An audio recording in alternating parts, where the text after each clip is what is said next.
إن الله وملائكته يصلون على النبي يا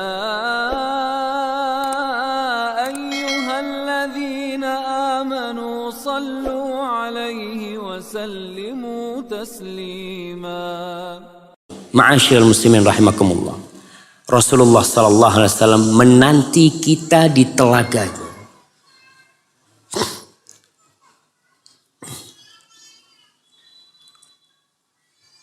Ketika manusia keluar dari kubur, mereka menuju ke padang mahsyar.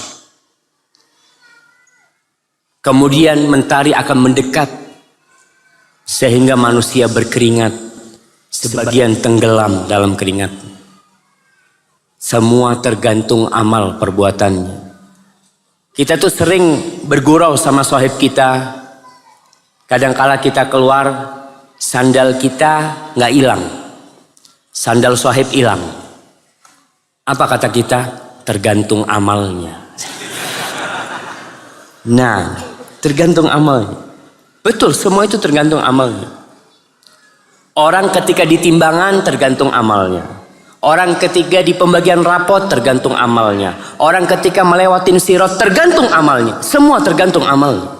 Biqadri amali. Memang tidak ada manusia yang masuk surga sebagai pengganti amalannya, nggak ada. Orang masuk surga itu dikarenakan rahmat Allah subhanahu wa ta'ala kepada kita. Karena kita beribadah, kita beramal, itu Allah yang ngasih sama kita. Antum bisa datang ke sini nih, Allah yang menggerakkan hati antum sehingga antum bisa berjalan ke tempat ini. Antum sekarang duduk di tempat ini dalam kondisi berdempet-dempetan, tapi antum sabar. Siapa yang menguatkan hati antum? Allah Jalla Jalaluh. Antum bisa ruku, bisa sujud, antum bisa bersedekah, antum bisa berumrah, bisa berhaji. Siapa yang melakukan semua itu kepada kita? Allah Jalla Jalaluh. Cuma amal ini sebagai sebab. Ketika matahari mendekat, lalu mereka menuju ke haud, telaga. Para ulama berusaha untuk menyusun perjalanan di padang mahsyar itu. Ada khilaf di antara mereka. Karena memang susunan tidak ada dari Rasulullah sallallahu alaihi wasallam. Tapi mereka menyimpulkan dari hadis-hadis Rasul dikumpulin, kayaknya nih yang pertama itu telaga. Setelah manusia di telaga, mereka menuju ke mizan, timbangan. Setelah dari timbangan baru mereka menuju ke sirat. Mereka meringkasnya dengan ucapan Himis. Himis itu nama kota di Suriah. Semoga Allah membebaskan saudara-saudara kita dari cengkeraman Bashar Assad dan kaum. Haud, mizan, sirat. Nabi SAW mengatakan dalam hadis riwayat Bukhari dan Muslim, Inni faratukum alal haud. Aku mendahului kalian sampai haud. Aku nanti kalian di haud nantinya. Man marra aliyya syarib. Yang melewatin aku akan minum. Wa man syariba lam yadhma abadan. Barang siapa yang minum dari telagaku tidak akan pernah haus selama-lamanya. Setelah minum itu perjalanan masih panjang jemaah menuju sirat. Mereka nggak bisa balik lagi ke haud. Mereka langsung menuju ke sirat. Dengan api neraka yang begitu panasnya. Orang yang minum dari telaga Rasul SAW tidak akan kehausan selama-lamanya. La yaridanna alayya aqwamun a'rifuhum wa ya'rifuni. Nanti ketika aku menanti di telaga akan ada orang-orang yang lewat. Mereka kenal aku dan aku kenal mereka. Thumma yuhalu baini wa bainahum. Kemudian tatkala mereka hendak menuju ke telaga, dihalau mereka oleh malaikat-malaikat, dihalau seperti dihalaunya onta-onta liar, onta-onta asing ketika mau minum di telaga orang. Ini onta orang dihalau, suruh pergi. Lalu aku mengatakan innahum minni, mereka dari aku, kata Rasul sallallahu alaihi wasallam. Maka para malaikat mengatakan innaka la tadri ma ahdatsu ba'da. Engkau tidak tahu apa yang dibuat-buat oleh mereka setelah engkau meninggal dunia. Dalam riwayat lain dikatakan ashabi atau usaihabi, ummati, banyak riwayat. Yang jelas ada di antara umat Rasul sallallahu alaihi wasallam yang tidak bisa minum dari telaga. Padahal mereka umat Nabi Muhammad SAW, bukan orang kafir. Lalu Nabi mengatakan suhqan, mudah-mudahan mereka dijauhkan, jauhkan. Mana kasih sayang Rasul sallallahu alaihi wasallam? Bukankah beliau begitu cintanya dengan kita? Naam. Beliau cinta kepada umatnya. Tapi tatkala umatnya tidak mengikuti Rasul sallallahu alaihi wasallam, maka beliau meninggalkan umatnya. Hadis riwayat Bukhari dan Muslim. Para jamaah rahimakumullah, siapa saja yang tidak bisa minum dari telaga Rasul sallallahu alaihi wasallam? Para ulama menyebutkan, mereka menyimpulkan ada 5 orang yang tidak bisa minum di telaga Rasul sallallahu alaihi wasallam. Ana ringkaskan dari ucapan Al-Imam An-Nawawi dalam Syarh Muslim, Al-Imam Ibnu Hajar Al-Asqalani dalam kitabnya Fathul Bari, dan ulama-ulama lainnya. Yang pertama adalah orang-orang yang murtad setelah wafatnya Rasulullah sallallahu alaihi wasallam. Mereka masuk Islam di masa Nabi alaihissalam, datang menjumpai Nabi alaihissalam, kemudian murtad. Maka orang ini kan Nabi kenal sama mereka. Mereka kenal sama Rasul SAW. Mereka tidak akan minum dari telaga Nabi alaihissalam. Nabi ketika hidup memandang mereka adalah orang Islam. Murtadnya mereka setelah wafatnya Rasul SAW. Jadi Nabi nggak tahu. Yang kedua, orang-orang yang murtad. Ini yang pertama, orang-orang yang murtad di masa Nabi alaihissalam. Yang kedua, orang-orang yang murtad setelah meninggalnya Nabi alaihissalam. Dan Nabi nggak tahu kalau ternyata mereka sudah kafir. Ini yang kedua. Yang ketiga, orang-orang munafik. Orang-orang munafik. Jamaah, kira-kira di masjid kita ada orang munafik enggak? Ada enggak? Wallahu a'lam. Tapi di masa Rasul sallallahu alaihi wasallam yang berkhutbah di atas mimbar adalah Nabi Muhammad sallallahu alaihi wasallam. Yang jadi imam adalah Rasulullah sallallahu alaihi wasallam. Makmumnya ada yang munafik. Makmumnya. Kalau di masa Rasul sallallahu alaihi wasallam ada orang-orang munafik, apalagi di masa kita. Maka Nabi sering menyebutkan azqalus salati 'alal munafiqin. Ana izin minum dulu jemaah. Bismillah.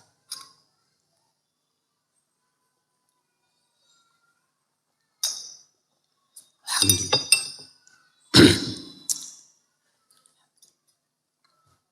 Kata Rasul sallallahu alaihi wasallam, salat yang paling berat buat orang-orang munafik, salat apa?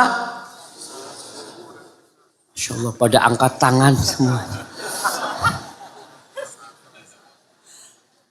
Taib, yang paling berat salat isya dan salat subuh. Maka kalau antum merasa berat salat isya ke masjid ya, ke masjid, maka antum perlu bertanya, jangan-jangan ana munafik. Subuh, ketika orang-orang ke rumah Allah, antum tiduran di rumahnya. Kenapa? Males, capek, hati-hati. Mungkin antum munafik. Allah mengatakan, wa idza qamu ila sholati qamu kusala yura'unan nas. Kata Allah tuh orang-orang munafik kalau sholat males. Sholat dia sholat, bukan nggak sholat. Sholat tapi males. Sholatnya pun riya. Kenapa isya dan subuh mereka nggak ke masjid? Berat buat mereka karena nggak kelihatan orang. Antum kalau sholat zuhur ke masjid, satu kampung kelihatan antum. Assalamualaikum. Masya Allah. Mau kemana mas? Masjid. Masya Allah. Zuhur, asar banyak yang kelihatan. Maghrib masih remang-remang. Isya udah gelap semua ini. Apalagi subuh. Di kota-kota besar antum kalau subuh ke masjid, siapa yang ngelihat? satpam, terus tukang sapu jalan. Itu yang kelihatan antum. Artinya antum nggak kenal sama dia, dia nggak bisa muji antum. Karena semuanya pada dalam rumahnya. Dan termasuk orang yang tidak bisa minum dari telaga Rasul SAW adalah mereka orang-orang munafik yang menampakkan keislaman tapi menyembunyikan kekufuran. Dan tanda-tanda munafik itu banyak sekali. Di antaranya orang-orang munafik itu selalu membela orang kafir. Orang munafik itu belain orang kafir, yang Islam nggak dibelain. Dan kita melihat ada orang-orang Islam yang memberikan loyalitas mereka kepada orang-orang non-Muslim. Allah mengatakan, Allah menegur para sahabatnya pada waktu di Madinah. Ha antum haula'i tuhibbunahum wa la yuhibbunakum. Kalian nih cinta sama mereka. Mereka tuh gak cinta sama kalian. Dibohongin kalian. Pura-pura. Tapi kita, oh ini orang baik. Ini Allahu Akbar. Allah tuh tahu dengan isi hati mereka. Allah tahu. Tapi kadang-kala kita sebagai hati-hati. Jangan sampai kita termasuk orang munafik. Akhirnya gak bisa ke telaga Rasul SAW. Yang keempat. Orang-orang yang merubah sunnah dan petunjuk Nabi Muhammad SAW. Sunnah Nabi dirubah. Ini udah gak relevan. Sunnah ini udah gak cocok buat zaman sekarang. Beda zamannya. Ada orang-orang yang berusaha untuk menjadikan agama Islam agama untuk negeri-negeri tersendiri. Ada Islam Bandung, Islam Sunda. Ada Islam Jawa.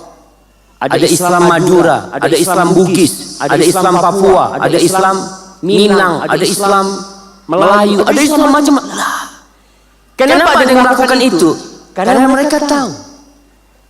Kalau umat Islam ini Islamnya satu, maka akan tercipta kekuatan yang tidak terbendung. Orang-orang kafir tahu. Salah satu yang menyebabkan kehancuran Islam, antum tahu yang namanya Khilafah Utsmaniyah di Turki. Salah satu penyebab runtuhnya Islam Turki.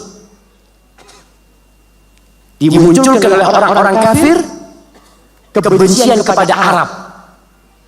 Ingat, kita ini Turki. Sehingga muncul nasionalisme Turki. Kebencian kepada semua yang datang dari Arab. Semuanya dibenci. Sampai mereka rubah azan jamaah. Bayangkan. Ketika Kamal, Mustafa Kamal, dia menjadi pemimpin, yang pertama dia lakukan menghapus bahasa Arab.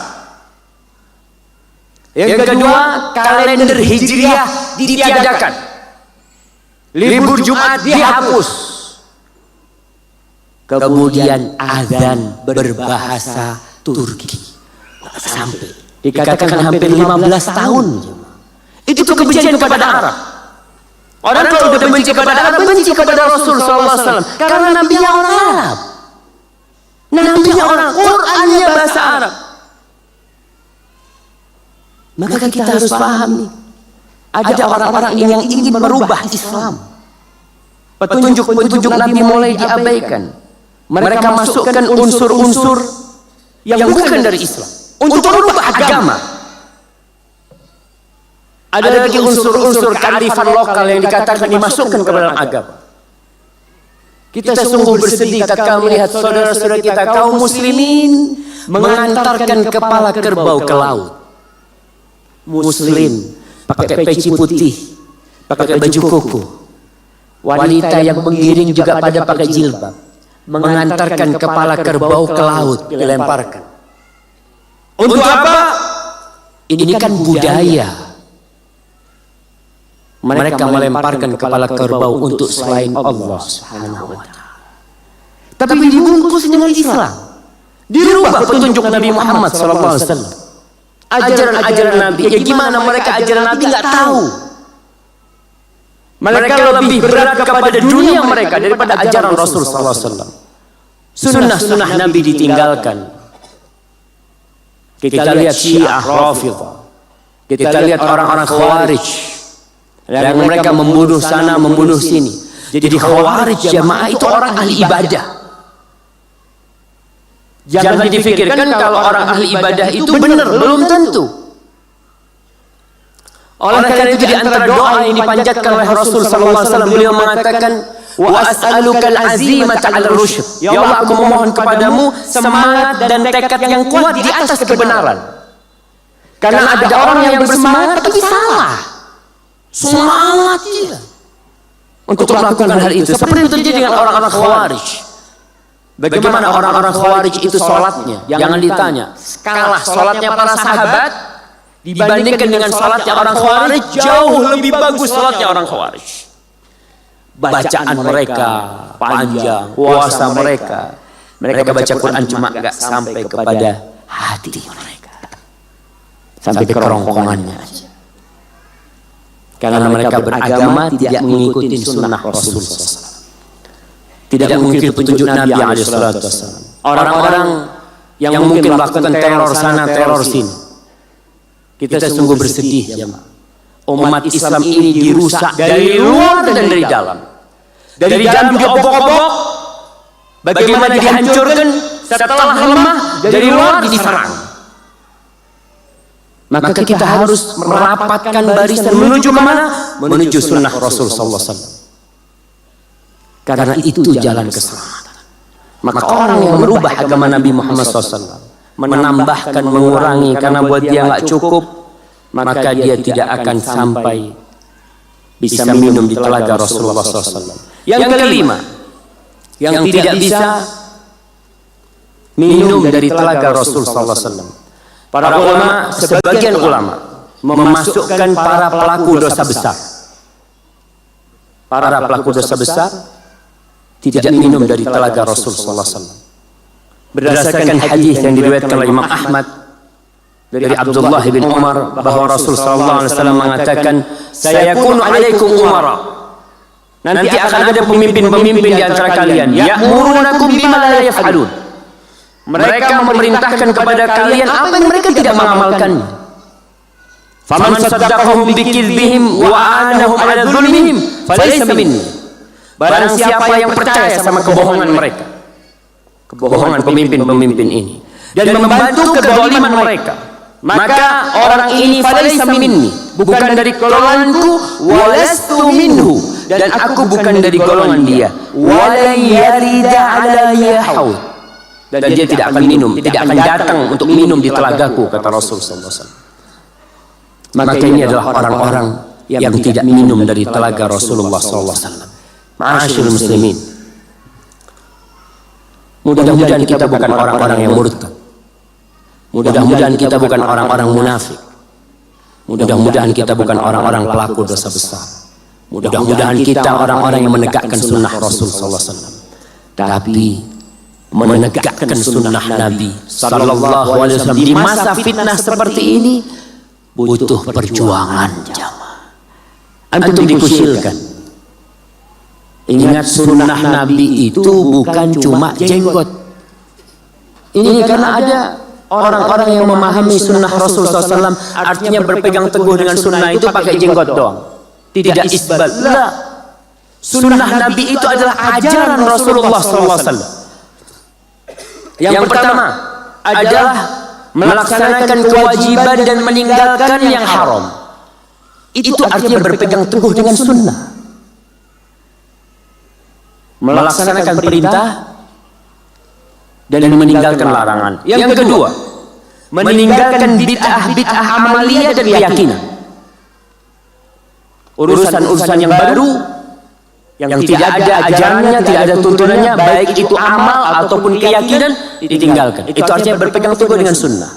Yang ketiga, semangat untuk mengamalkan amalan-amalan yang disunnahkan oleh Rasul sallallahu alaihi wasallam. Bukan wajib, sunnah. Qabliyah, ba'diyah, menebarkan salam, tersenyum, membantu orang. Pokoknya sunnah-sunnah Nabi alaihi wasallam. Dia berusaha semampu dia. Karena ada orang yang meremehkan sunnah. Artinya ketika dia masuk ke masjid, langsung duduk. nggak pakai tahiyatul masjid. Lalu dikatakan, Kang, tahiyatul masjid, ya kan cuma sunnah. Ada yang seperti itu. Dia meremehkan. Memang itu cuma sunnah. Tapi kita diperintahkan untuk berpegang teguh dengan sunnah. Salah satunya adalah menjalankan sunnah-sunnah yang dianjurkan. Kemudian yang keempat adalah mengajak manusia kepada kebaikan dan berusaha untuk memperbaiki yang salah di antara mereka. Itu yang artinya berpegang teguh dengan sunnah. Al-Imam Ahmad bin Hanbal, kenapa beliau disiksa, bahkan hampir dibunuh?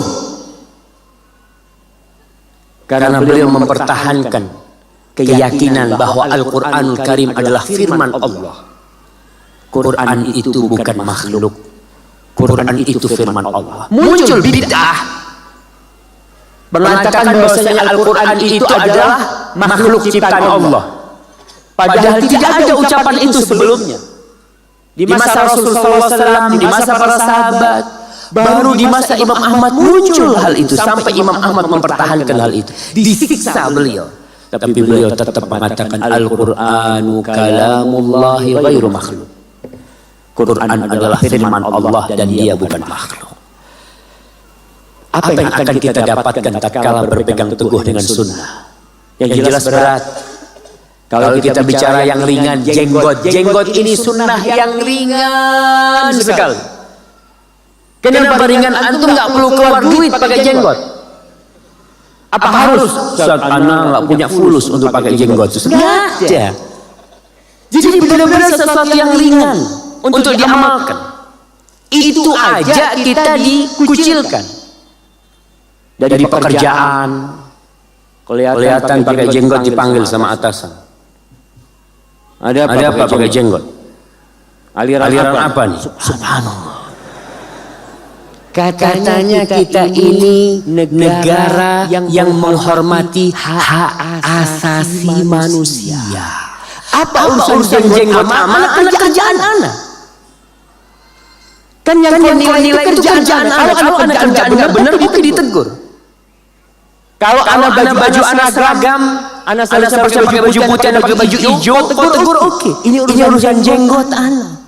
Mungkin ada orang kenapa alismu kok nyambung? Apa urusanmu alis itu nyambung nggak nyambung? Semua kebohongan. Mereka yang berbicara tentang ham, bohong. Kalau sudah berkaitan dengan umat Islam, nggak ada. Tapi kalau sekarang Muslim haram. Kenapa? Itulah yang Allah firmankan. Orang-orang Yahudi dan Nasrani tidak akan pernah ridho sampai kalian ikut agama mereka. Kita semua sedang digiring menuju ke sana. Malam ini kita akan melihat umat Islam digiring menuju ke sana. Nggak peduli sama Islam, nggak peduli sama sunnah Rasul Sallallahu Alaihi Wasallam. Kita harus berjuang. Tapi perjuangan itu akan terasa ringan kalau antum tahu apa yang akan antum dapatkan.